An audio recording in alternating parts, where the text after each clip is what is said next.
I didn't mean to buy anything at the Basilica.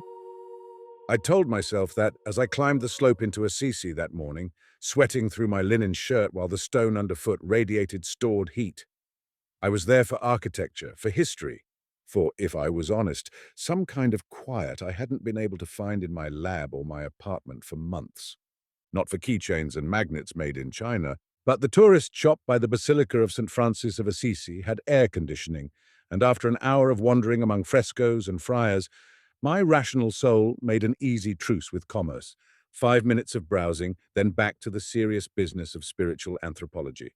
I'm a cognitive neuroscientist. I study prayer, not in the pious sense.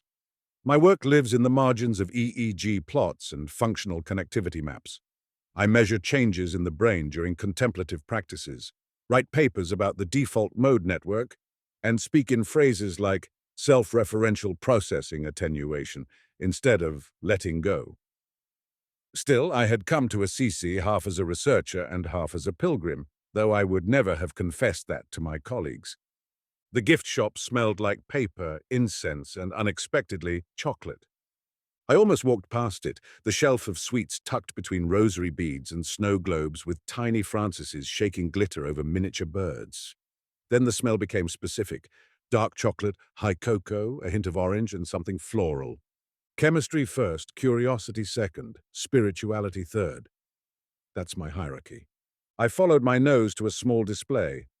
Most of the bars were standard, glossy wrappers with the Basilica on the front, Assisi chocolate in looping gold script. But one stack stood apart, slightly crooked, as if someone had set them down in a hurry. The wrappers were matte, a soft off-white textured like handmade paper.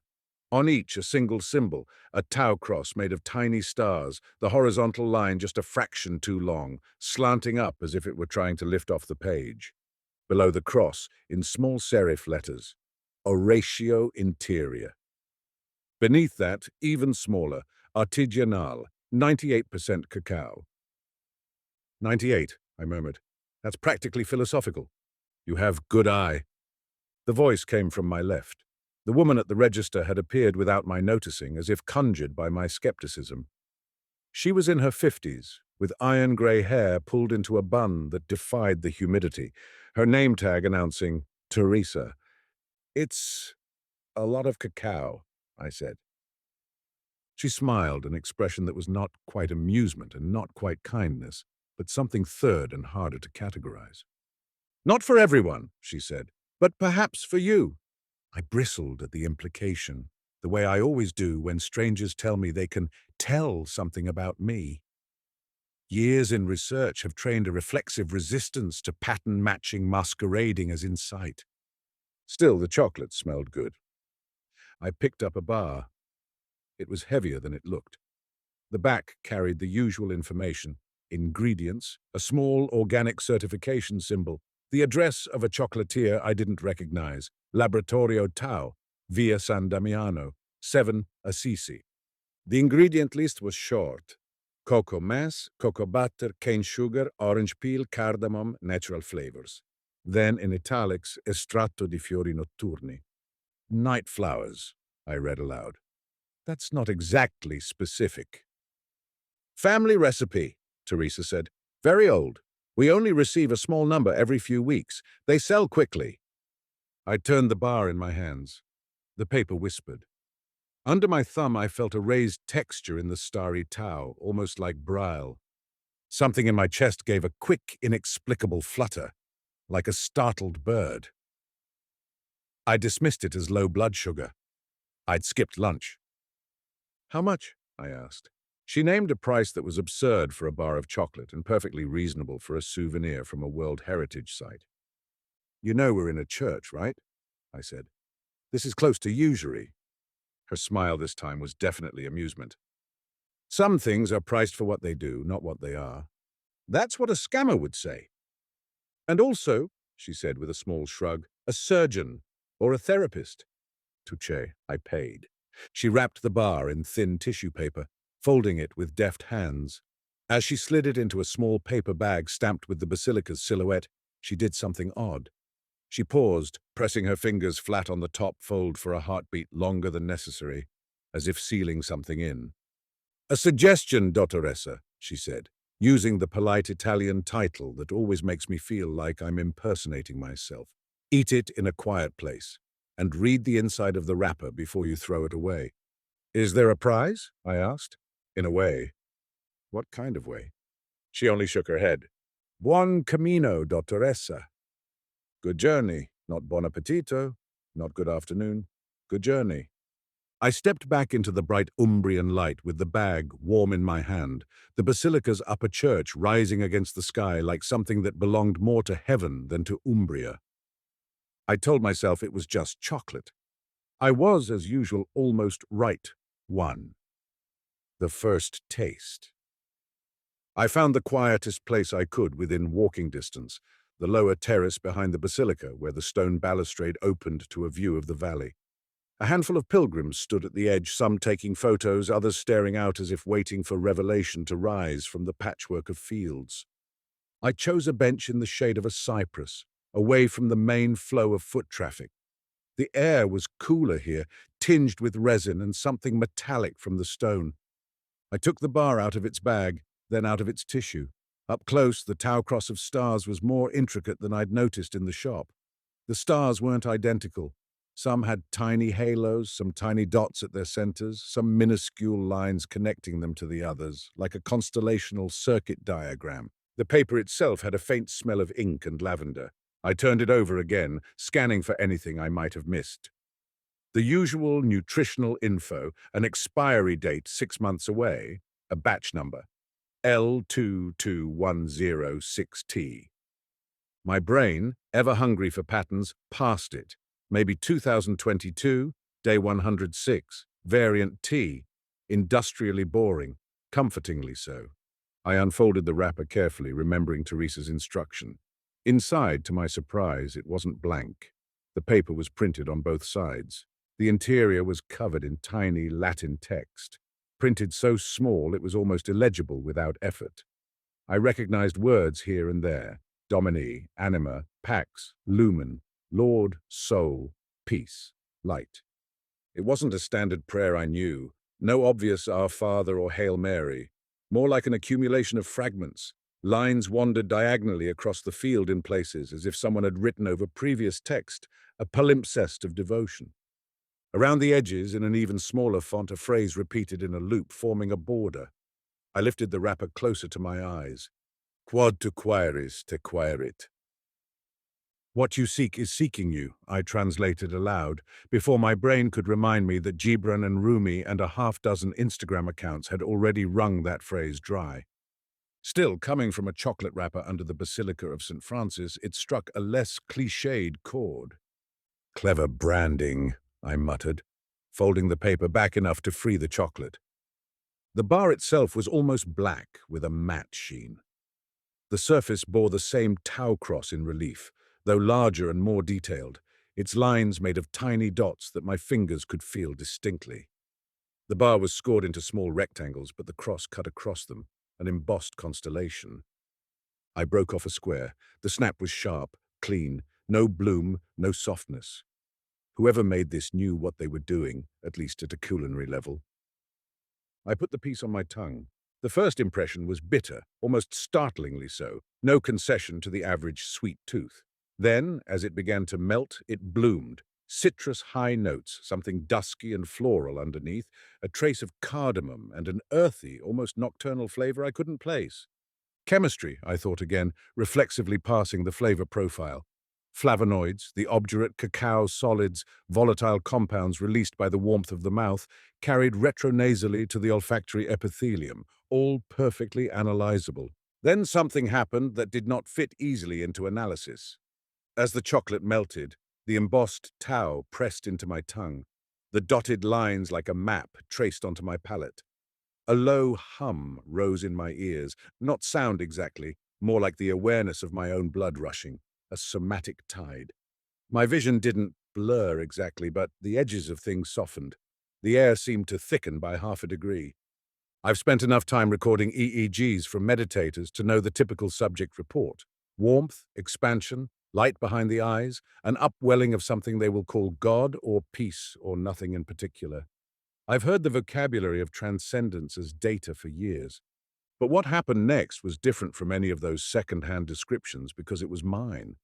Words appeared, not out loud, not even as an interior voice exactly, more like a text overlay on reality, as if some heads-up display in my visual field had been activated. They weren't seen with my eyes, but I knew where they were, hovering about a meter in front of my chest. I don't know how to want anything without breaking it. It wasn't in Italian or Latin. It was in my own English, in the precise tone I use in my notebook on the nights I can't sleep. Only I had never written that sentence before. I knew that with the same layered certainty with which I knew it was true. My first reaction wasn't awe, it was irritation. This was too on the nose, too tailored, like an algorithmically generated ad that somehow, impossibly, had access to my private interior. Okay, I murmured, so you're a therapy chocolate. But even as I reached for sarcasm, my chest tightened. The words hung there, insistent. I don't know how to want anything without breaking it. The truth of it was like a small, precise blade sliding between my ribs. Career, relationships, projects. I had data points for the hypothesis. I swallowed, forcing the remaining chocolate down. My throat was dry. I reached for my water bottle with hands that trembled more than a square of chocolate should warrant. The humming in my ears softened, resolving into something like silence, but a thick silence, textured, as if the usual background noise of my thoughts had dimmed and another layer of perception had risen in its place. The people on the terrace seemed suddenly vivid. A teenage boy leaning on the railing, the white scar on his forearm pale against tan skin. An older woman clutching a rosary, lips moving silently. A couple in matching windbreakers arguing quietly over a map. For a heartbeat, no more, I had the eerie sense that each of them was surrounded by words, too. Ghostly text clouds hovering around their bodies. Not sentences I could read, no language at all, but a felt sense. Longing, fear, gratitude, confusion. The raw vectors of their internal lives, normally sealed behind bone, briefly shining at the edges of their silhouettes. The sensation was overwhelming. My eyes stung. My heart felt too large for its anatomical container. Then, as quickly as it had risen, the expanded perception receded. The world shrank back to ordinary scale. The hum faded. The terrace was just a terrace. The people were just people, their inner chaos, once more their own. In front of me, hovering in that inner space where the words had been, something remained, a kind of after-image. Not text this time, more like a posture, a way of addressing something larger than myself. If I had to translate it into language, it would have been, teach me how to want without breaking. Teach me how to hold without owning. It felt like a prayer, but it didn't come from any religion I knew. It also didn't feel like something I had composed. It felt as if some hidden part of me had been praying it for a very long time without the rest of me knowing. I sat on the bench for a long time, the uneaten bar across my knees, the wrapper limp in my hand. Eventually the scientist in me woke up, stretching after being temporarily stunned. Okay, I thought, let's list variables. I had eaten high-percentage dark chocolate on an empty stomach in a heightened emotional environment, a pilgrimage site associated with centuries of devotion. I was jet-lagged, mildly dehydrated, and primed for meaning. What happened could be explained, but as I unfolded the wrapper again and saw, in the lower right corner, a tiny line of type I hadn't noticed before, the hairs on my arms rose. It wasn't Latin this time, it was English. Open your tongue. Open your eyes. Open the prayer that's already inside you. This too could be marketing copy. Still, it mirrored the experience too neatly to be coincidence. Below those words, printed so faintly I almost missed them, was a series of tiny repeating symbols. The Tau cross entwined with what looked like an EEG trace.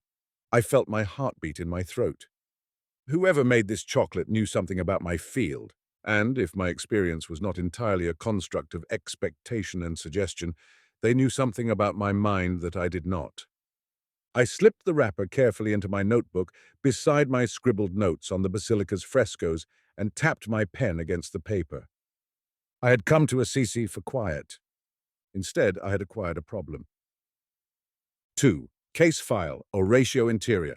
By the time I flew back to Rome 2 days later, I had eaten the entire bar. Not at once. I'm not reckless. I portioned it out, one square at a time, each piece preceded by a period of ordinary tasting so I could establish a baseline. The first time on the terrace had been the strongest. Subsequent pieces produced subtler effects, but they were consistent, a pattern emerging from the noise. Every time I ate a square in a quiet place, holding the wrapper in my hand and glancing once at the Latin text before tasting, I experienced the subtle hum in my ears and the softening of visual edges, the appearance of a single sentence in that interior augmented reality space, an accompanying felt sense of alignment, like a compass needle swinging towards some interior north. The sentences varied. I keep confusing exhaustion with peace, and I am afraid that if I stop running, the emptiness will catch up. I don't know how to ask for help without making it sound like a joke. None of these were thoughts I'd never had. I'm not that opaque to myself, but they had never been phrased so succinctly, nor presented with such force. Each sentence had the feel of a diagnosis, and, buried inside it, a prescription I couldn't yet read. I documented each episode like a good scientist. Back in my hotel room at night, I wrote the date and time, the amount of chocolate consumed, my hunger level, my mood before and after, the context, church cloister, park bench, hotel balcony, and the prayer sentence, as I'd begun to call them in my notes, though I winced at the word. I rated the intensity of the experience on a subjective scale from 1 to 10. They ranged from 5 to 8. No visuals in the hallucinogenic sense, no distortions of external reality beyond the softening and vividness. No voices, no loss of control. Whatever this was, it wasn't a drug trip, at least not in the conventional sense. On the flight back home, I didn't eat any. Squeezed between a snore and a child playing a game at full volume, I didn't trust the environment. I did, however, unfold the wrapper a few times, half expecting the effect to trigger simply from reading the text. It didn't. I just looked like a woman clinging to trash. Back in my apartment, halfway around the world, the experience already felt unreal, the way everything from travel does when re-examined under the fluorescent light of the familiar. My inbox had metastasized. My calendar looked like a losing game of Tetris. I could have filed the whole thing under odd vacation experience and moved on. Plenty of people have transient mystical moments in places like Assisi. The literature is full of them. But the last square of chocolate sat in my kitchen cabinet, wrapped in a fragment of the original paper. It felt almost like an accusation, or an invitation. On my second day back, after a full day at the lab, re-entering normal life, checking on ongoing studies, reviewing data on a mindfulness intervention trial, nodding through a faculty meeting about budget cuts, I snapped. I shut my office door, locking it in direct violation of departmental policy, and took the wrapped square from my bag. I brought it with me, unable to decide whether that was superstition or curiosity. I sat at my desk, closed my laptop, and took a deep breath. Case file. Oratio interior. Trial 7, I said into my phone's recorder. More to frame the moment than to actually capture anything an IRB would recognize as data. Setting. Office. Subject. Me. Mood. Irritable. Baseline skeptical. I unfolded the fragment of wrapper. The Latin text still crawled across it like a nest of precise, tiny ants. My eyes landed on a phrase I hadn't translated yet, in profundo, simplex motus, in the depths, a simple movement. Okay, I sighed, let's see what you are. I put the square of chocolate on my tongue. This time the onset was faster, perhaps familiarity decreases latency. Within seconds the hum returned, the slight diffusion of light around the edges of objects, the sharpening of awareness. I stared at the stack of papers on my desk, the half-assembled EEG cap in the corner, the faint streak where someone had once spilled coffee on the wall. Then the sentence appeared. You built a life out of observing other people's prayers so you wouldn't have to listen to your own. The impact was immediate, like a small gasp riffling through every cell. I almost laughed. It was so pointed as to be rude. Harsh, I said to the empty room, my voice sounding oddly distant in my own ears. As usual, alongside the words, a bodily sense rose, a configuration of emotion, memory, sensation. It was like being dropped into an elevator with mirrors on all sides, forced to confront the angles of myself I usually avoided. Prayer in my childhood had been a rote recital before bed. Words rattled off under parental supervision, more superstition than conversation. As a teenager, I'd abandoned it entirely. As an adult, I had come back to it sideways through science, fascinated by what happened in the brain when people engaged in sincere, focused address to something beyond themselves. But I had never thought of myself as someone who prayed. Now, with that sentence hovering in my interior visual field, I couldn't escape the idea that my skepticism had been less a philosophical position than a coping strategy. I had turned my attention outward, made a career of scanning other people's neural signatures, because it was safer than turning that same scrutiny inward. I swallowed, the last of the chocolate dissolving down my throat. The hum receded. I sat quietly for a full 5 minutes, phone recorder still running, just breathing, feeling the afterglow. It wasn't euphoria. If anything, it was a strange clarity, like someone had cleaned the smudges off my mental glasses. Then the rational part of my brain, having given me my allotted moment of weirdness, reasserted itself. Right, I said. So? Placebo was the obvious candidate. Powerful, pervasive, the bane and blessing of every clinical trial. Give a meaning-hungry human a context and a ritual, and the brain will often supply the rest. But good science, even when self-directed and uncontrolled, demands more than a shrug toward placebo. I spent the next week dissecting the problem the way I would any other. I examined the wrapper under a magnifying glass, then under the low-powered microscope we sometimes used for inspecting electrode nets. The text was just that. Text. No microprinted QR codes, no visible image arrays hidden in the font. The border phrase, quod tu quaeris te quaerit, was repeated with obsessive precision. Along one edge, though, I found something new. A faint pattern in the paper fibers, a watermark of the Tau cross, overlaid with what I had thought was an EEG trace. Now, under magnification, it looked more like an abstract wave pattern, sine waves layered at different frequencies. It tickled my professional instincts. An EEG is, at base, a mix of oscillations at different frequencies. Alpha, beta, theta, gamma, all mere descriptors of wave speeds. The idea that someone had fused a spiritual symbol with a representation of neural oscillation appealed to my aesthetic sense. It was the kind of thing I might have drawn on a napkin at a conference after too much wine. On the back of the wrapper, near the bottom, was a tiny block of text I had also missed. Prodotto dal Laboratorio Tau, in collaborazione con Centro Studi Neuro-Contemplativi San Francesco. My Italian wasn't perfect, but it was good enough. Produced by Tau Laboratory, in collaboration with the St. Francis Neuro-Contemplative Study Center. I sat back. I'd never heard of such a center. My field is small. We gossip. If there were a neuro-contemplative lab in Assisi, partnered with a chocolatier making quasi-mystical confections, someone would have mentioned it at a conference, wouldn't they? I went to my computer and typed the name into a search engine. Nothing. Variations. Centro Studi, Neuro-Contemplativi, Neurocontamination, thank you, autocorrect, San Francesco Research, Assisi Neuroscience. Nothing but pilgrimage blogs and tourist information. Odd. Tau Laboratory yielded slightly more. A small listing in an Italian business directory, Laboratorio Tau di El Bianchi, produzione artigianale di cioccolato. No website, no photos, an address on Via San Damiano, the same as on the wrapper. An artisanal chocolate workshop without an internet presence was quaint. A research center with no digital footprint in the 21st century bordered on suspicious. I wrote both addresses in my notebook. I should have left it there, written it off as a curious artifact, a side project by some local scientist priest funded by diocesan money, uninterested in publicity. A nice footnote for a future book on the cultural neuroscience of prayer. But the bar of chocolate had done something to me I hadn't experienced in years. It had made me feel genuinely curious, not the professional, controlled curiosity I applied to grant proposals and experimental design. This was messier, tinged with something close to longing.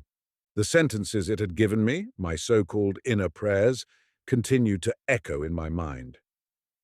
I found myself in idle moments, turning them over like stones, examining the patterns of wear. I also noticed something that made me even more uneasy. I was changing. Subtly, yes, no personality transplant, no dramatic conversion, but my responses to everyday stressors were different. When my collaborator pushed back on my suggested changes to our latest manuscript, instead of reflexively bristling and drafting a scathing email I'd later delete, I paused. I remembered. I don't know how to ask for help without making it sound like a joke, and I asked, simply, calmly, if we could talk it through over coffee. When my mother called, as she did weekly, and began her usual script of complaints about her health, the neighbors, the inexorable march of time, I felt an unexpected surge of tenderness under the familiar irritation. I heard faintly the imagined text cloud around her, fear of being left alone. Instead of offering brusque suggestions, I asked more questions. I listened longer. These are small shifts, tiny movements in the depths. But in behavior, as in physics, small forces applied consistently can change trajectories dramatically over time. As a scientist, I could attribute these changes to heightened self-awareness triggered by the experience, combined with my deliberate reflection on the prayer sentences.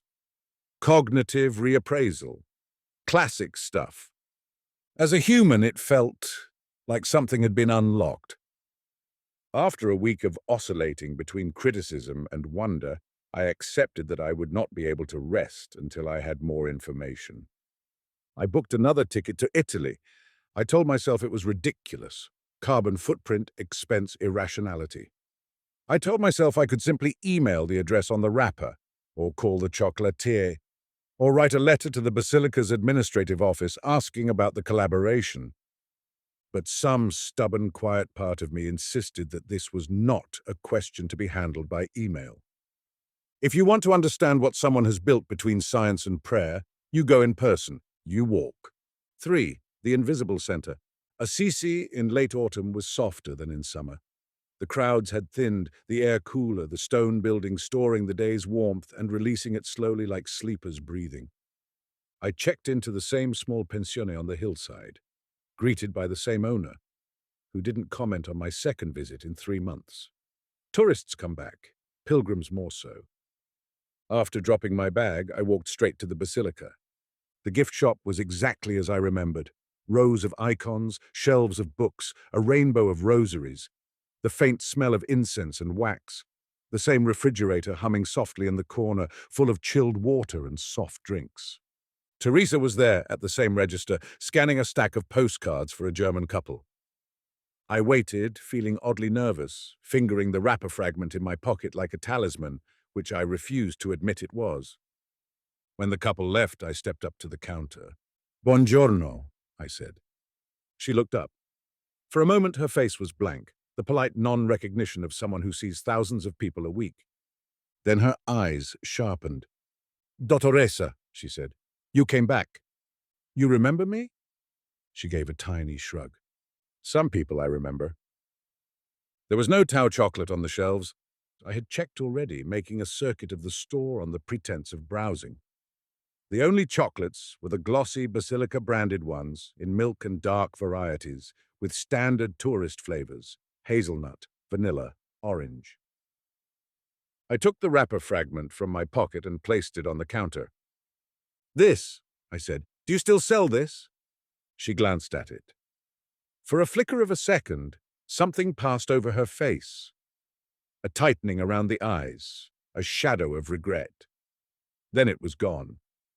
"No," she said. "We don't have that product. Anymore or at all?" She pursed her lips. "You have the wrapper," she said. "So, at all is not true. But we don't sell it now." "Why not?" She busied her hands with straightening a stack of tourist guides, a displacement activity as transparent as glass.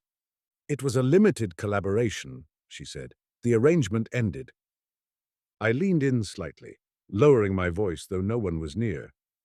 "With the neuro-contemplative study center?" I asked, letting the unfamiliar phrase hang between us like bait. Her hands stilled. My heart kicked. "I don't know what you're talking about," she said. "You're a terrible liar," I said before my better judgment could stop me. Her eyes flashed. For a second, I thought she might ask me to leave. Instead, she surprised me by laughing once, softly. I'm an excellent liar, she said. I just don't like doing it. Then don't, I said. Please. I'm not here to cause trouble. Something happened when I ate one of these, and I would like to understand. Her gaze moved to my face, searching. I tried to keep my expression open, to let whatever sincerity I was capable of rise to the surface. After a moment, she sighed. You ate it here? She asked. In Assisi? Yes, on the terrace behind the Basilica. And? How much time do you have? She gave me a look that suggested my default tone, half joking, half deflecting, was not helping my case. It did something, I said more quietly. Not like a drug, more like it showed me something in myself, words, thoughts I hadn't quite had yet. And since then, I hesitated, feeling ridiculous. It's like there's a prayer in me that I didn't know how to say before. The word felt foreign in my mouth, but right. If this is some kind of suggestion effect, I'd like to understand how it works. If it's more than that, I'd like to understand that too. Teresa looked at me for a long time. You are a scientist, she said finally. Yes, and still you talk like this. I could translate it into more technical language if you prefer, I said, but it would mean the same thing. She smiled faintly. You remind me of someone, she murmured. Who? Instead of answering, she reached under the counter. For a foolish moment, my heart leapt, expecting her to produce a secret stash of Oratio interior bars like contraband. Instead, she pulled out a pen and a small notepad. She scribbled an address and a name, tore the page, and slid it toward me. Via San Damiano, the same street as Tau Laboratories listing. A number I didn't recognize, a name, Fratello Matteo, Centro Studi S. Francesco. Go there, she said. This afternoon, after 3. I looked at the scrawled information, then back at her. And what do I tell him? She considered. Tell him you tasted one of his prayers, she said, and now you can't stop hearing your own. 4. The scientist monk. Via San Damiano was narrower than the streets closer to the basilica, its stones more uneven, its houses more plainly built. Potted geraniums spilled over balconies, and laundry hung like flags of domestic surrender between windows. Number 14 was not marked as any kind of research center. It was a simple wooden door in a stone wall, with a small brass plaque beside the bell that read only Centro Studi S. Francesco. I hesitated for a moment, the ordinary anxiety that attends all threshold crossings, social, intellectual, spiritual, condensing into a small knot under my sternum. Then I rang. A crackle of an intercom answered, distorted but comprehensible. See? I said brilliantly. Buon pomeriggio. I'm looking for Fratello Matteo? Silence. I wondered if I'd mispronounced it. Who is asking? The voice said finally, in Italian tinged with a faint, unidentifiable accent. My name is Anna, I said. Anna Marlowe. Teresa at the Basilica shop gave me this address. Another pause. For a moment I pictured someone inside running through a mental list. Trusted contacts, approved visitors, people they never wanted to see again. I also pictured myself walking away, going back to the hotel, writing the whole thing off as an elaborate placebo. The lock buzzed. The door clicked open a centimeter. I pushed it and stepped into a small courtyard. It was unexpectedly modern. The stone walls enclosed a space paved with smooth tiles, a single olive tree in the center. Glass doors on the far side led into what looked like an office suite. Frosted windows, a glimpse of desks and computer monitors. The man waiting just inside the doors wore no habit. He was in his mid-40s with short dark hair threaded with silver, a close-cropped beard, and the kind of alert gaze I associate more with clinicians than clergy. He wore dark jeans, a white shirt with sleeves rolled up to the elbows, and a navy blue sweater. A small wooden Tau cross hung on a cord around his neck. Dottoressa Marlowe? He said, in English so fluent it might have been his first language. Yes. And you're Matteo? He nodded toward my neck, where I realized my badge from the lab still hung on its lanyard out of habit. Neuroscience? Yes, I said automatically. Cognitive neuroscience. Wait, how did you know? He smiled faintly. I read name badges, he said. Very high-tech method. I flushed, annoyed at myself. Teresa said you tasted one of our products, he continued. Please, come in. He led me into a reception area that looked more like a small tech startup than a religious institution. A couch, a few chairs, a low table strewn with psychology journals and theology texts. On the walls, framed prints of Franciscan imagery juxtaposed with brain scans and stylized graphs of neural networks. It was like someone had let my interests dream of interior design. I confess, Matteo said, as if picking up a conversation we hadn't yet begun. We did not expect anyone from the outside to find us this way. By this way, you mean through chocolate? He looked genuinely amused. It was an experiment, he said. One of several. It seems Teresa has stronger opinions about whom to share them with than we anticipated. So you did collaborate with the Basilica gift shop? For a time, his expression sobered.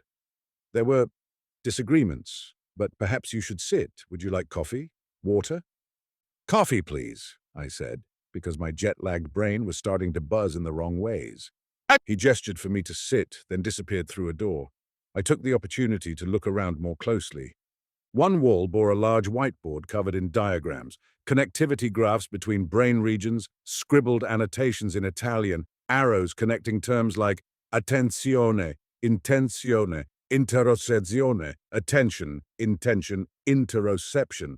There were equations too, and a sketch of a waveform overlaying a tau cross, much like the watermark on the wrapper. On the table, a stack of articles caught my eye. I leaned forward to read the titles. Neural correlates of contemplative prayer. Predictive processing and the sense of self. Embodied cognition in religious ritual. All from reputable journals. The top paper was one of mine. I blinked. It was a PDF printout of an article I'd published 3 years prior in Neuropsychologia on the modulation of the default mode network during silent, wordless prayer. A yellow sticky note on the first page bore a handwritten comment in neat script. Ask Anna about non-verbal content. I picked it up, heart doing odd things. You've been reading my work, I said when Matteo returned with 2 small cups of espresso on a tray. He followed my gaze. Yes, he said simply. You might say you are one of our unofficial collaborators. Without my knowledge. Knowledge is overrated, he said lightly, then sobered when he saw my expression. I joke. That was poorly phrased. We have been following your research. It aligns with some of our questions. Which are? He set the cups down and sat opposite me, steepling his fingers. We're interested in what happens, he said, when prayer prays the person, instead of the person praying the prayer. I waited. That's poetic, I said. Could you translate it into nerd? His mouth quirked. Of course, he said. Your work, and others, has shown that during certain forms of contemplative prayer, there is a consistent pattern of neural modulation, decreased activity in self-referential networks, increased coherence in attentional circuits, changes in interoceptive awareness. Yes? I nodded. Most of these studies focus on what people do, he continued. The practices they adopt, the words they speak, the postures they assume. But in many mystical traditions, there is the claim that beyond a certain point, the initiative shifts. The person is no longer the one doing the prayer is doing them. You're talking about passive surrender states, I said. Descriptions of being prayed through, or possessed by the Holy Spirit, or becoming a channel. Yes, but we don't use that language here. Too many metaphysical assumptions. We're interested in a simpler question. What if there is a pattern, a shape, of intention that can be evoked reliably in the brain by specific stimuli, without the person having to know the words or beliefs beforehand? A neural template for surrender, I said slowly. Exactly. Not to an external deity necessarily, but to the deepest orientation of the person toward what they value as most real, most good. I sipped the espresso, letting the bitter heat anchor me. And the chocolate? I asked. Where does that fit in? Matteo smiled. Ah, the talismans. I raised an eyebrow. You call them that? Among ourselves, he said. Not in any official documentation, I assure you. In grant applications, they are multisensory contemplative catalysts. I snorted. Worse than talisman. Much. He leaned forward. We have been experimenting with different sensory modalities to induce this particular pattern of neural and experiential shift. Visual icons, audio pieces, tactile objects. The chocolate was one such experiment, gustatory plus ritual plus symbolic context. It worked, I said. On me, at least. So I gather. His eyes sharpened. Tell me, I told him. I kept it as clinical as possible, describing the sequence of events, the phenomenology, my mood, my environment, the consistency of the inner sentences, the behavior changes afterward. He listened without interruption, only occasionally asking for clarification. When I described the visual impression of other people's text clouds on the Basilica terrace, his expression grew intent. Did you feel you were reading their thoughts? He asked. No, I said quickly. Nothing that specific. More like feeling their interiority as a presence, like knowing there was something intensely alive and complex behind their faces. But that's true anyway. This just made it unavoidable. Empathic amplification, he murmured. We've seen this in other modalities. And the sentences, I said.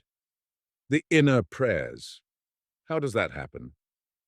He rubbed his thumb along the rim of his cup. We don't put any words in the chocolate, he said. If that's what you're afraid of, there is no subliminal text, no hidden audio, no neuro-linguistic programming. I would not do that to anyone. Volition is sacred, even for scientists. Then what is in it? He stood. Come, he said, I'll show you. 5. The algorithm of prayer. The lab space beyond the reception area was compact but well-equipped. 2 small rooms with EEG setups, a cabinet of TDCS devices, shelves of sensors, a workstation with multiple monitors. On the far wall, a 3D printer sat idle, some abstract plastic form half-finished on its plate. Matteo gestured around. We are not Harvard, he said, but we make do. What exactly are you? I asked. An academic center? A private institute? A monastic passion project with a tech budget? He smiled. An experiment, he said again. In all senses, officially we are a research initiative under the umbrella of a Franciscan foundation with partnerships to a few universities who prefer not to put their names on anything too speculative until we have more data. Unofficially, we are a group of people who think science and contemplation have more to say to each other than either side currently allows. And you're a brother, I said, nodding at his Tau cross. I took vows, he said, but not the kind you're thinking. Not poverty, chastity, obedience, though I live simply. He met my gaze evenly. My vows are curiosity, humility, and service. Binding enough. I blinked. Is that allowed? I asked. In human life, he said, very little is allowed until someone does it and no one dies. He led me to a workstation and woke the screen. Lines of code, graphs, a stylized representation of a human brain with glowing nodes. He clicked through windows with practiced ease. This, he said, is Oratio. The name on the window title bar was Oratio v3.7, Generative Interior Text Engine. You wrote a prayer generator, I said. That's bold. It doesn't generate prayers, he said. It generates prompts that tend to evoke them. There is a difference. I craned my neck. How does it work? He tapped a few keys, bringing up a schematic. The interface was simple. Input fields for baseline effect, dominant cognitive style, attachment pattern, cultural religious background, and current stresses. Below that, a graph of neural oscillation patterns, presumably from EEG input. On the side, sliders labeled opacity of self-critique, degree of tenderness, risk of overwhelm.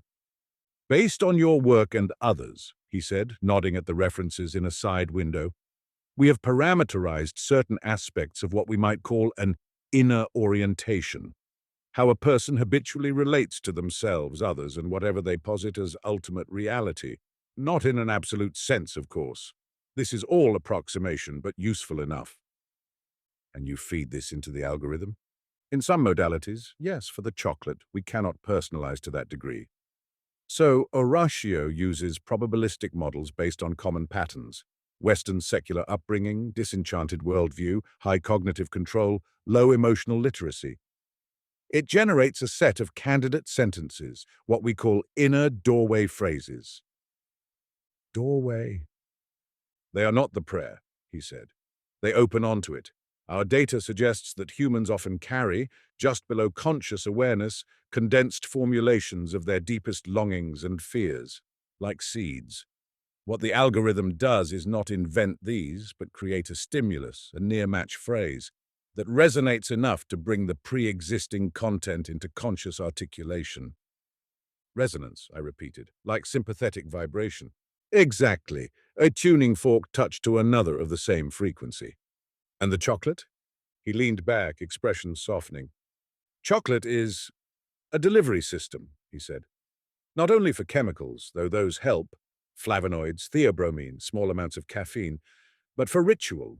The act of unwrapping, of reading the text, of tasting in a specific context, combines multiple pathways: gustatory, olfactory, somatosensory, visual, conceptual. The tau cross on the tongue provides a tactile anchor. The Latin primes the brain for prayer concepts without specifying content. The environment, the basilica, the pilgrimage frame, does the rest. And the sentences appear because... In our studies, he said, participants report something similar: brief, salient phrases arising spontaneously after consumption of the bar, often accompanied by emotion and shifts in perspective. EEG data shows changes consistent with increased coherence between prefrontal and limbic regions, decreased activity in the posterior cingulate, your old friend, the default mode network, and transient bursts of gamma synchrony. So it's like a very targeted, contemplative micro-retreat, I said, in a bar. That was the idea, he said, to give people who would never sign up for a 20-day silent retreat a taste of what it is like to have their own deeper orientation revealed to them, safely, briefly, with the option to ignore it afterward if they choose. A spiritual amuse-bouche, I muttered. He chuckled. You could say that. And the sense of other people's text clouds, I asked. The empathic amplification. Mirror systems plus context, he said. Your brain, primed to notice interiority, briefly lowers the filter that usually keeps you from being overwhelmed by other minds. You do not actually access their thoughts. You simply become vividly aware that they have them. For someone used to treating other people as datasets, let us say, this can be disorienting. I flushed. You're reading me awfully well for someone I just met, I said. He shrugged. Teresa's note said you were a neuroscientist, he said. Your paper on nonverbal prayer is on my desk. You flew halfway around the world because a bar of chocolate showed you one sentence about yourself. It does not require mystical insight to extrapolate. Point, Matteo.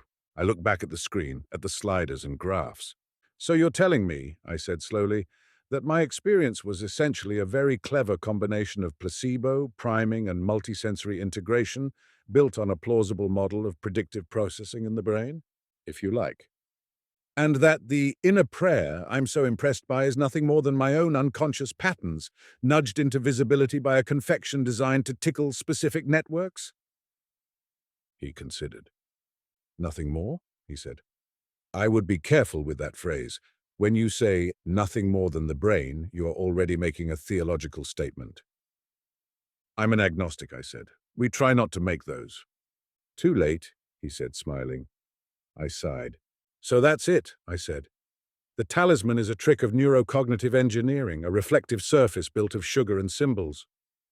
Mostly cocoa, actually, he said, but yes, that is one true description. One true description, I repeated. How many are there? He hesitated, then clicked on another window. On the screen appeared an EEG recording, a classic montage of wiggling lines. A colored overlay highlighted certain bands. This is a recording from a nun during silent adoration, he said. She has prayed in this way for 40 years. No chocolate, no icons beyond the sacramental presence. When we asked her to describe what happens when she prays, she said, I let the prayer pray me. He overlaid another graph. This, he said, is from a participant in our chocolate study. experiencing what you called the text clouds. The patterns are not identical, but the similarities are suggestive. I leaned in. It was true. The spectral power distributions, the coherence patterns between frontal and parietal regions, there were resonances, not enough to proclaim same state, but enough to raise an eyebrow. So you reverse-engineered a mystical state, I said. We modeled certain aspects of it, he said. Crude approximations, no replacement for 40 years of faithful practice, but perhaps a bridge. A bridge to what? To the possibility, he said quietly, that people like you might discover that you already know how to pray, even if you don't use that word, and that when they do, something in them reorients toward what is truest for them. I thought of the sentences the bar had given me, of the shifts in my behavior, of the way my chest felt now, oddly open and sore. This is incredibly manipulative, I said. Yes, he said, that is why we stopped. 6. Sabotage. The word hung in the air between us like a dropped instrument. You stopped? I said. With the chocolate, he said. With mass distribution. We still do small, controlled studies with full informed consent, but the collaboration with the Basilica gift shop is over. Teresa implied there was some kind of disagreement, I said. What happened? He scratched his beard, looking tired for the first time. Come, he said. There is more coffee in the kitchen, and I think you will want it. Over thick espresso and a plate of simple almond biscotti, he told me what had happened. It began well enough, he said. We developed the prototype bars in collaboration with Laboratorio Tau. Luisa is a genius, by the way. You should visit her, and ran small tests with volunteers recruited through contemplative communities. The results were promising. High rates of reported insight, increased compassion, decreased defensiveness, minimal adverse reactions. Minimal, I said. A few participants experienced transient anxiety, he said, when the inner sentence touched something very raw. But with support, it usually resolved into relief. Usually, I repeated. He grimaced. We had protocols, he said. Safe settings, debriefings, follow-up. But then the Basilica administration approached us. They wanted to sell the chocolate as a souvenir. As an aid to prayer, he said. They saw it as a way to extend the experience of Assisi beyond the visit. A kind of sacramental chocolate. He raised a hand as I opened my mouth. Yes, I know, he said. We had reservations, many, but the pressure was substantial, and we thought naively that if we kept the doses low and the messaging subtle, the worst that would happen would be that people would get a good bar of chocolate and, at best, a gentle nudge towards self-reflection. And? I prompted when he fell silent. And for a while it seemed to work, he said. We got occasional emails forwarded by the shop, people writing to say they had eaten the chocolate and felt seen or comforted or challenged, nothing alarming.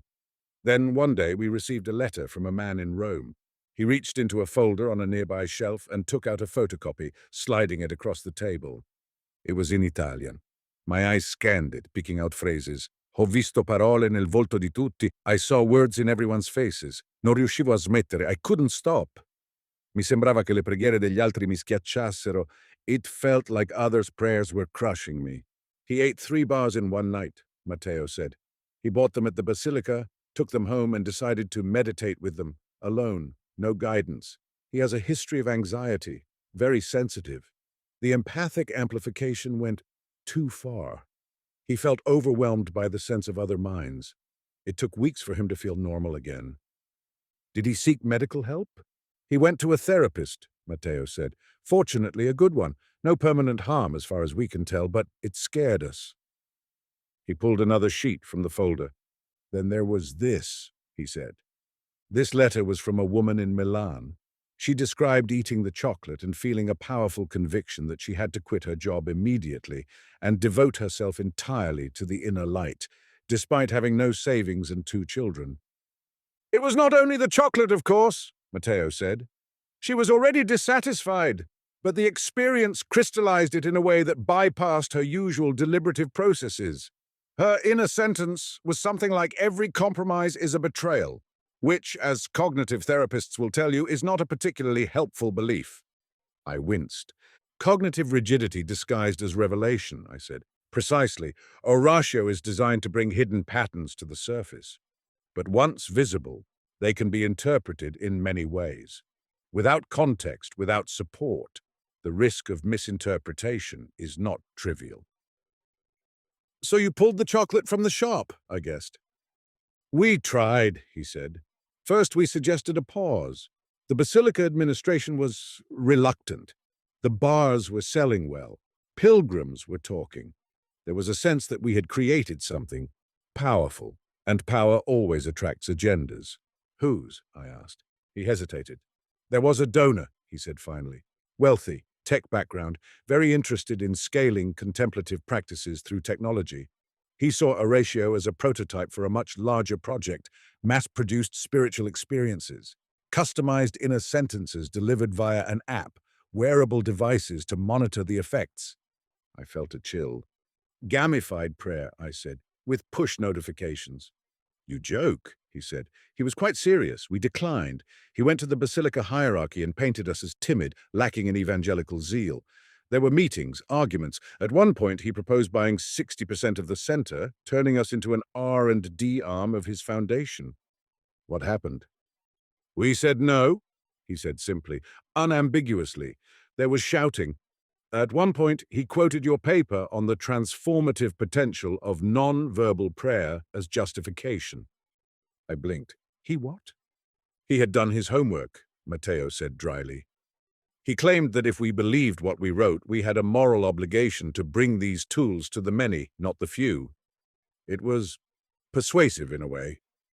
I lost sleep over it, but every time I imagine someone like your Roman correspondent having an overwhelming experience in a subway car because their prayer app pinged them mid-commute, I wanted to dismantle every device in the building. So you ended the collaboration, I said. Yes. We withdrew Oratio V3 from public use. Teresa agreed to stop selling the bars. We went back to small controlled studies. But the chocolate I bought was after that, I said. You had already stopped. Yes, he said slowly. That's the problem. He reached into the folder one more time and pulled out a short list, handwritten. These are the serial numbers of the last batch we authorized for sale, he said. We kept track. When we stopped, we confirmed with Louisa that no more were in circulation, except for a few in pilgrims' homes. He slid the list toward me.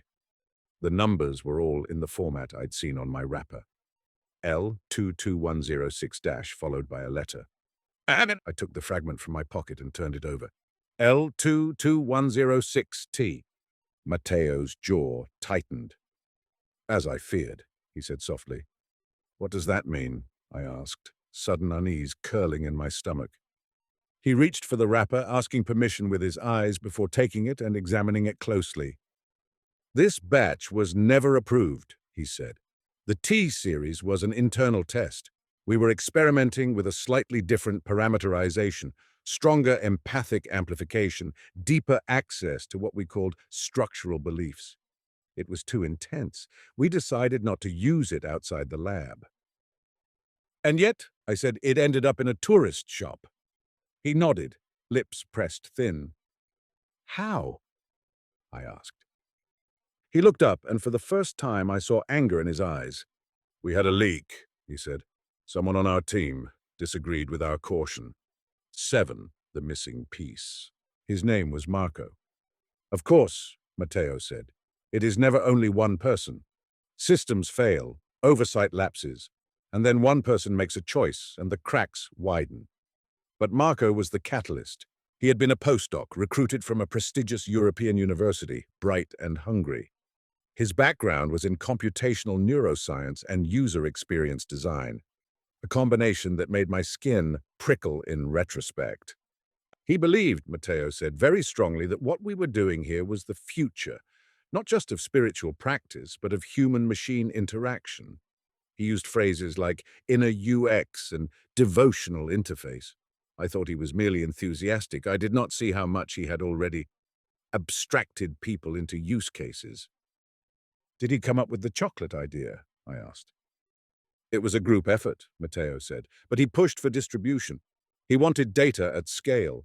We'll never understand the edge cases if we don't go beyond the lab, he said. In principle, he was not wrong. In practice, ethics lagged behind ambition.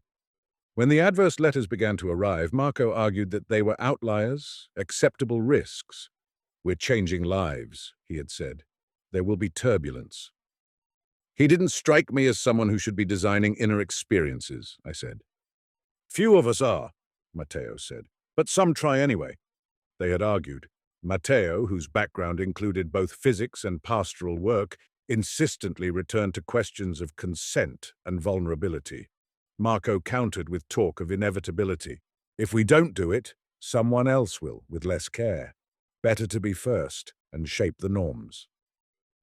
The breaking point came when Matteo discovered that Oratio Fade 3.5, the internal build designed to evoke deeper structural beliefs, had been deployed in a small, unauthorized test group in Rome, recruited through an online forum for spiritual biohackers. They had used a web-based interface, not chocolate, but the principles were the same. The reports were intense, Matteo said. Some beautiful, some disturbing. There was at least one psychotic break, though we do not know if it was causally related. That was when I said, enough. We shut everything down. Or so I thought. And then the T-series chocolate appears in the Basilica, I said. Exactly.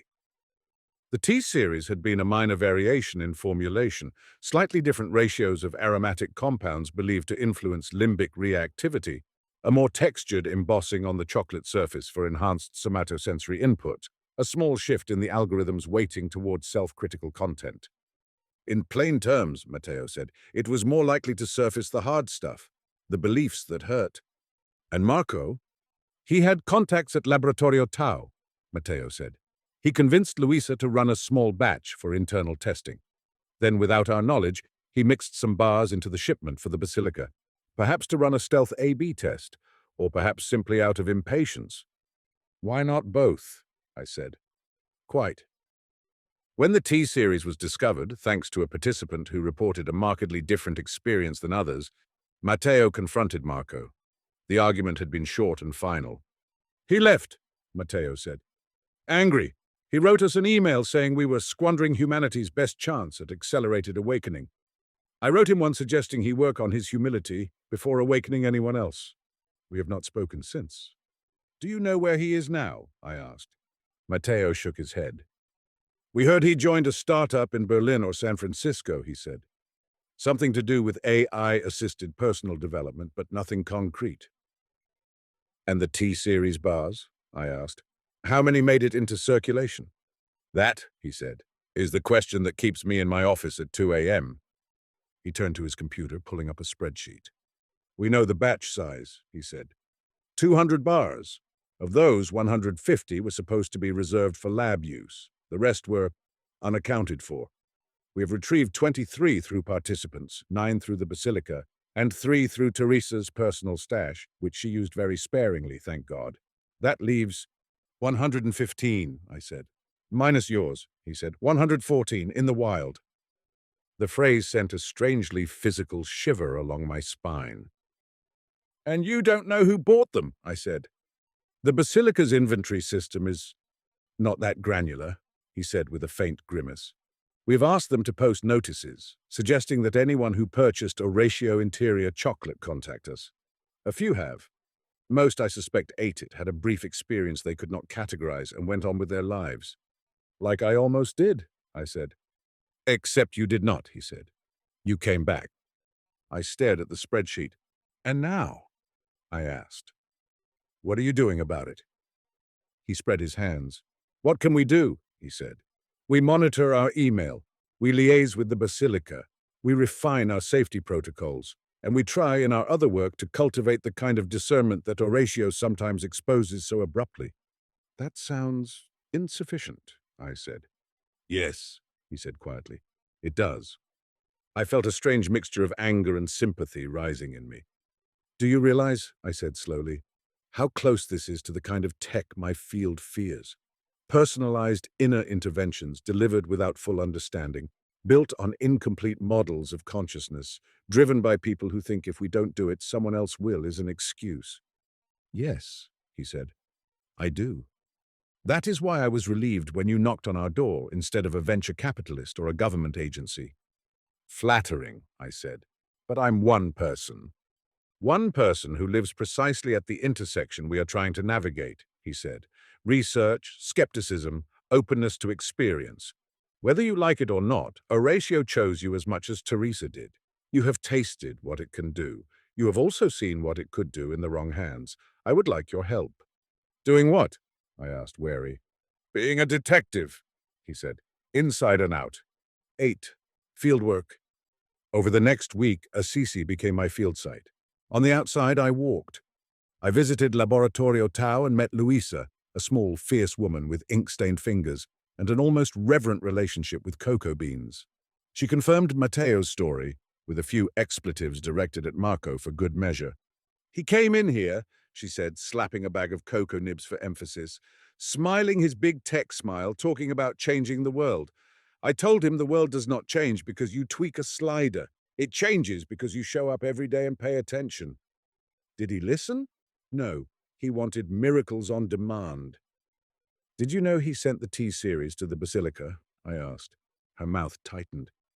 I suspected, she said. The numbers did not add up. When Matteo called, I checked the logs. Some bars were missing. I should have checked sooner. I trusted too easily. She looked up at me. You ate one, she asked. Yes. And? It worked, I said simply. She studied my face for a moment, then snorted. At least you're still standing, she said. Some people would take that inner voice and make it their god or their excuse. I'm trying not to, I said. Good, she said. Because it's not a god, it's a mirror. People forget that mirrors show ugly as well as beautiful.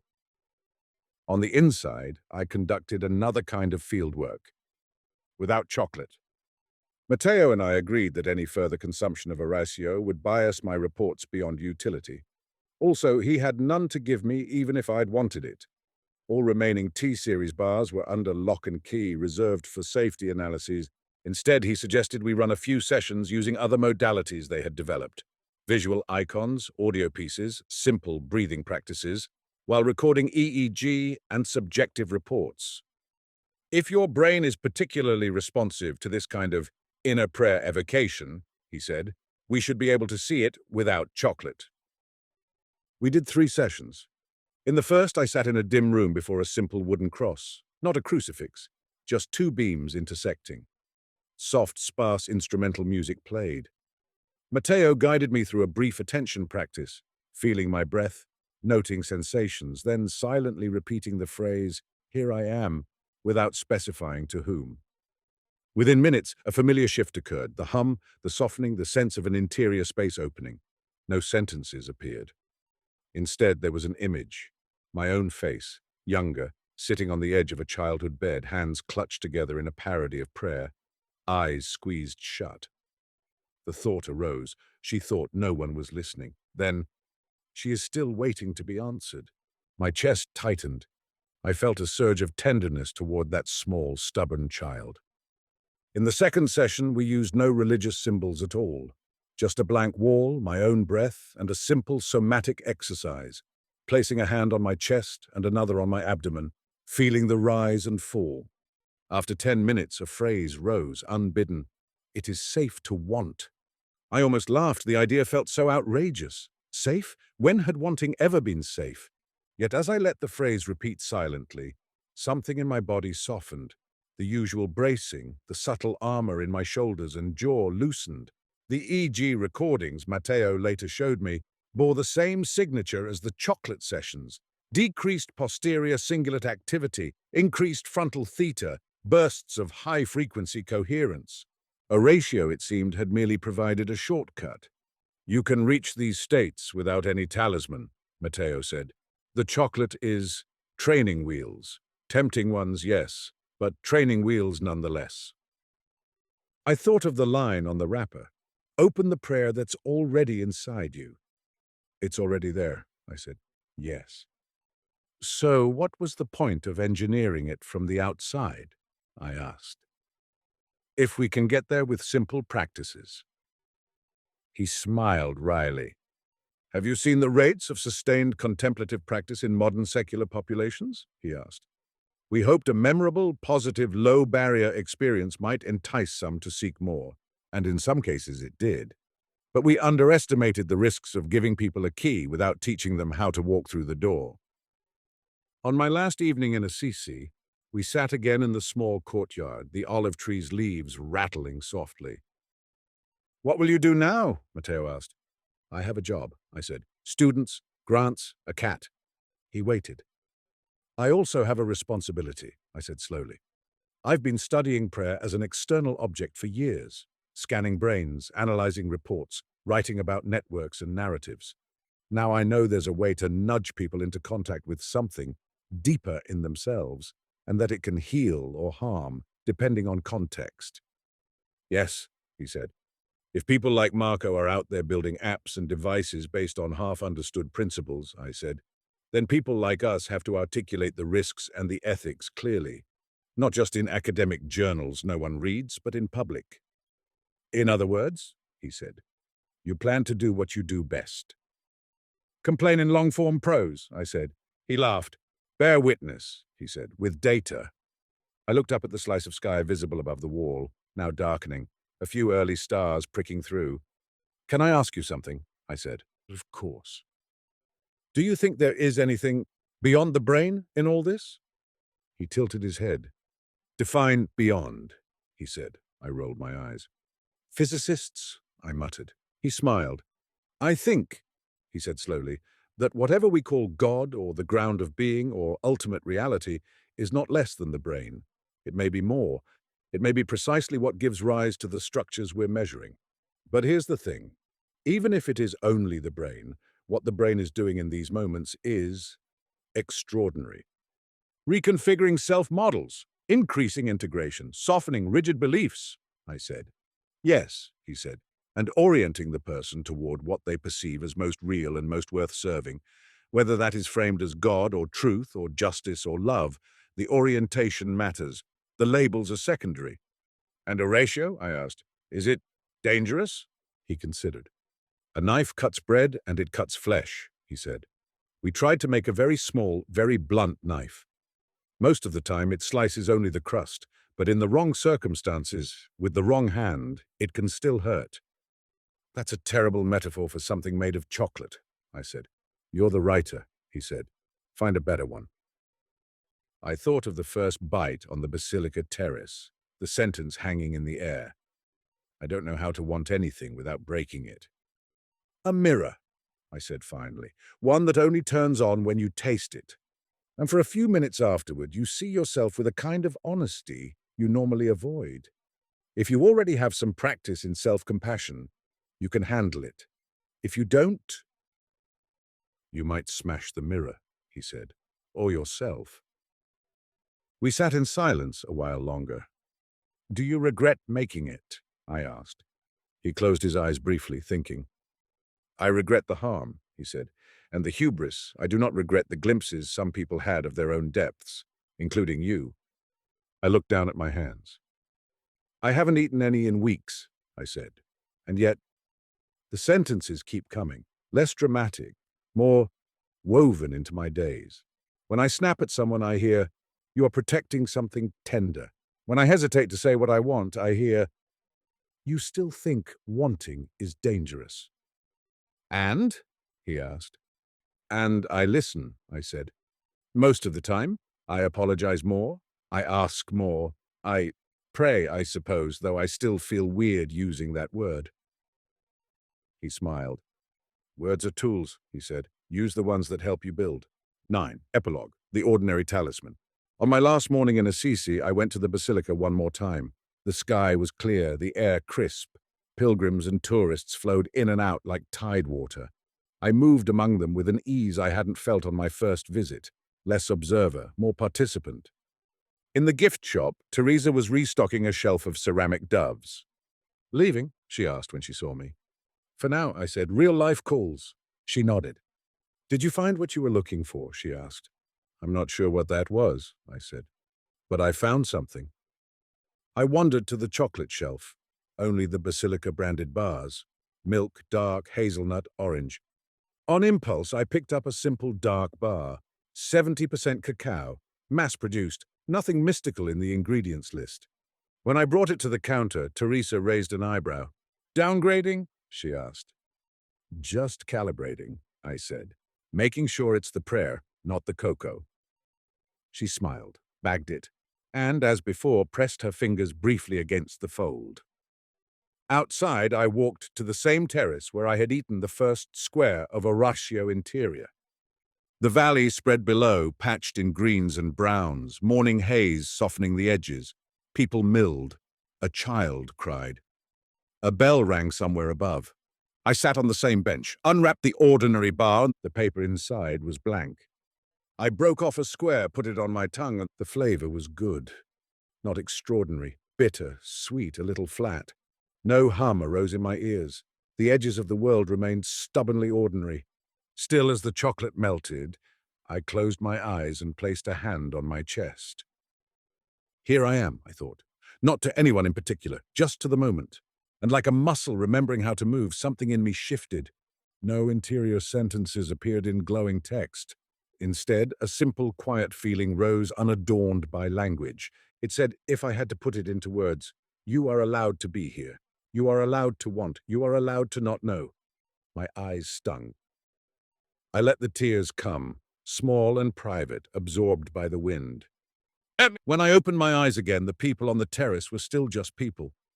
Yet the awareness of their interiority was there, a gentle glow at the edges, not overwhelming, just present. A woman in a red scarf caught my eye and smiled. I smiled back.